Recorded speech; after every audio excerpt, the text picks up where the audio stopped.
અમદાવાદ લઈ જવી છે કે નહીં? કેમ અમદાવાદ જવું છે ભાભી? મારે અમદાવાદ લો ગાર્ડન માં ચણિયા ચોળી લેવી છે. ચણિયા ચોળી લેવા માટે અમદાવાદ લો ગાર્ડન માં જવાની શી જરૂર છે? આપડે આણંદમાં આવી તો ગયું છે. ચાલો હું તમને લઈ જાઉં. અહેમદાબાદનું લો ગાર્ડન જે આપણા આણંદમાં પહેલીવાર નવરાત્રી સ્પેશિયલ ચણિયાચોળી કલેક્શન લઈને આવી ગયું છે. અહીંયા તમને સસ્તા રેટમાં ચણિયાચોળી મળી રહેવાની છે. આવું ડિઝાઇનર કલેક્શન તમને આ ખાણમાં ફરશો તો ક્યાંય જોવા નહીં મળે, ખાલી માત્ર લો ગાર્ડનમાં જ જોવા મળશે.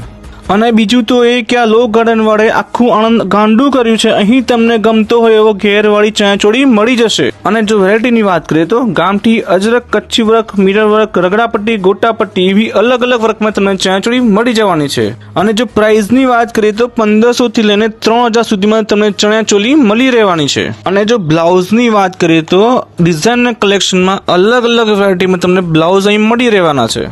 અને તેની સાથે તમને લો ગાર્ડનમાં નવરાત્રી માટે સ્પેશિયલ જ્વેલરી પણ મળી રહેશે. આવું ડિઝાઇનર કલેક્શન તમને આ ખાણમાં ફરશો તો ક્યાંય જોવા નહીં મળે, ખાલી માત્ર લો ગાર્ડનમાં જ જોવા મળશે. તો રાહ કોની જુઓ છો? એડ્રેસ અને કોન્ટેક્ટ નંબર સ્ક્રીન પર આપી જ દીધું છે, તો જલ્દીથી પહોંચી જ જજો.